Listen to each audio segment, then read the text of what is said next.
Friends, welcome back to my YouTube channel. मेरा नाम है शिवानी और चैनल का नाम है BLIS MLIS study in Hindi medium. तो आज हम पढ़ेंगे M101 information system and programs के कुछ important questions with answer.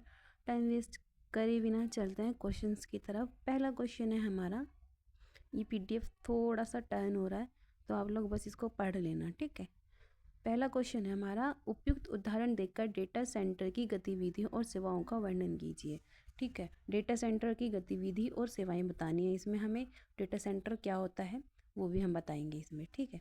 Second question है हमारा, राष्ट्रीय सूचना नीति की अवधारणा और उद्देश्य की व्याख्या कीजिए।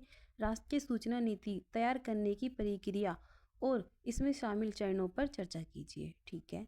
थर्ड क्वेश्चन है हमारा, किसी प्रलेखन केंद्र के महत्व और उद्देश्य का वर्णन कीजिए। DESI DOC की गतिविधियों, सेवाओं और सूचना उत्पादों पर चर्चा कीजिए। प्रलेखन केंद्र की परिभाषा जानेंगे इसमें हम, उसके महत्व और उसके उद्देश्य।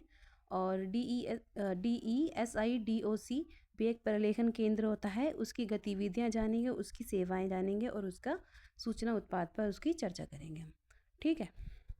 नेक्स्ट क्वेश्चन है, देखो यहाँ से PDF हो गया है ये सीधा। मैंने बहुत कोशिश की थी लेकिन ये नहीं हुआ था, तो अब ऐसे ही थोड़ा सा हमें एडजस्ट करना पड़ेगा, ठीक है। अगर इन क्वेश्चंस को कहीं और लिखती तो इसमें टाइम लग रहा था काफ़ी, तो इसलिए मैंने इसको ऐसे ही आपको दिखा दिया है ताकि आप भी इसको आसानी से पढ़ पाएँ, ठीक है।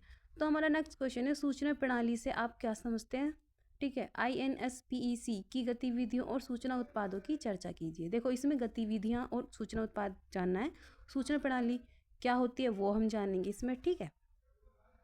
नेक्स्ट क्वेश्चन है हमारा, सूचना संस्थानों और प्रणालियों के विकास में यूनेस्को के योगदान पर चर्चा कीजिए। उसके बाद हमारा क्वेश्चन है, लाइब्रेरी नेटवर्क को परिभाषित कीजिए। ये वाला क्वेश्चन इंपॉर्टेंट है, ठीक है। ये वाला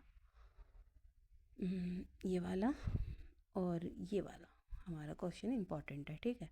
नेक्स्ट देखते हैं हम, लाइब्रेरी नेटवर्क को परिभाषित कीजिए। इन्फिलिबनेट की गतिविधियों, सेवाओं और सूचना उत्पादों पर विस्तार से चर्चा कीजिए, ठीक है। इसके बाद हमारा क्वेश्चन है, संसाधन साझाकरण और पुस्तकालय संघ की अवधारणा और लाभों पर विस्तार से चर्चा कीजिए।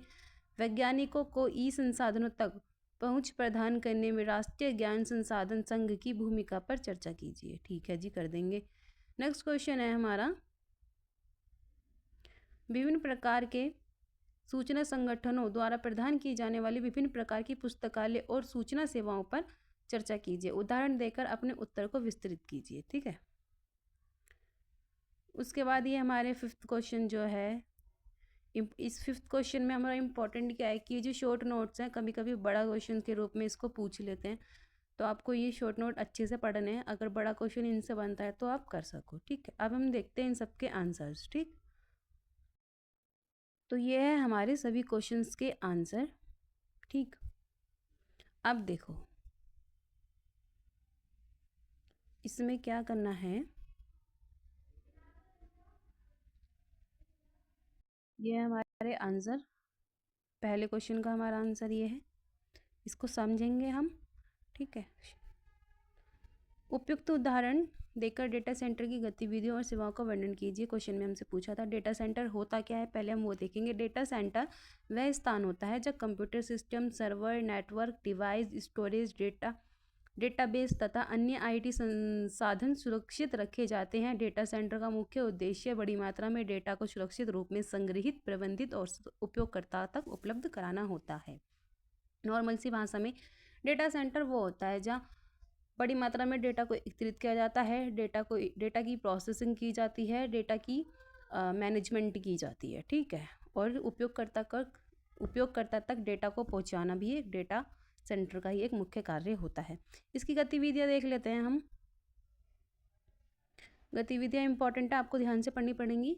देखते हैं, डेटा का संग्रहण यानी कलेक्शन, उसकी स्टोरेज अपने पास रखनी, ठीक है। फर्स्ट पॉइंट, डेटा सेंटर बड़ी मात्रा में डिजिटल डेटा को सर्वर और स्टोरेज सिस्टम में संग्रहित करता है। उदाहरण जो है हमारा, बैंक ग्राहकों तक account data, e commerce website का ग्राहक डेटा। सेकंड पॉइंट हमारा डेटा का बैकअप। किसी भी दुर्घटना या सिस्टम विफलता में डेटा को सुरक्षित रखने के लिए नियमित बैकअप बनाया जाता है। उदाहरण मैंने ये दे रखा है यहाँ पे, गूगल ड्राइव आपके डेटा का ऑटो बैकअप रखता है। जो आपके फ़ोन में गूगल ड्राइव होता है वहाँ पे आपके सारे डेटा का जो आपके फ़ोन में जानकारी है, डेटा है, वहाँ पे एक बैकअप होता है। ठीक है, नेक्स्ट पॉइंट पढ़ेंगे। तीसरा है हमारा नेटवर्क प्रबंधन। नेटवर्क प्रबंधन, data centre high speed network के माध्यम से डेटा को विभिन्न उपयोगकर्ता और सर्वर तक पहुंचाते हैं। ठीक है, फोर्थ हमारा है सुरक्षा प्रबंधन। डेटा को साइबर हमलों, वायरस और अनुग्रहित पहुंच से बचाया जाता है। फिफ्थ पॉइंट है हमारा सर्वर प्रबंधन। सर्वरों की निगरानी, देखरेख, अपग्रेड और मरम्मत की जाती है। ठीक है, सिक्स है हमारा क्लाउड सेवा प्रदान करना। Data centre cloud storage, hosting, web सेवाएं उपलब्ध कराता है, यानी वेबसाइट जो बनाते हैं वो। ठीक है,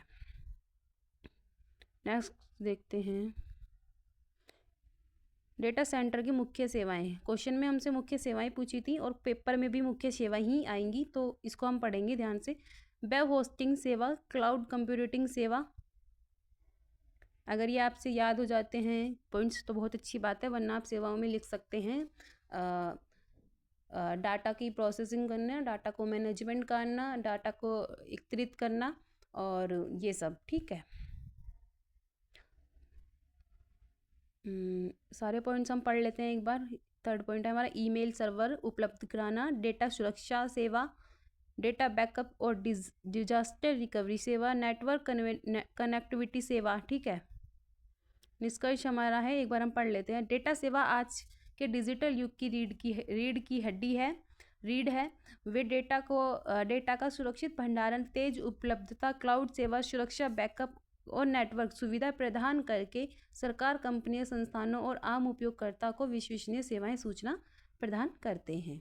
ठीक है, नेक्स्ट क्वेश्चन है हमारा, नेक्स्ट का आंसर है सूचना नीति। सूचना नीति क्या होती है, क्वेश्चन में पूछा था। सूचना नीति वह नियम, सिद्धांत और दिशा निर्देशक हैं जिनके द्वारा किसी देश या संस्था में सूचना के संग्रहण, संरक्षण, प्रसंस्करण, प्रसार और उपयोग को नियंत्रित किया जाता है। सूचना नीति की मुख्य बातें पढ़ लेते हैं।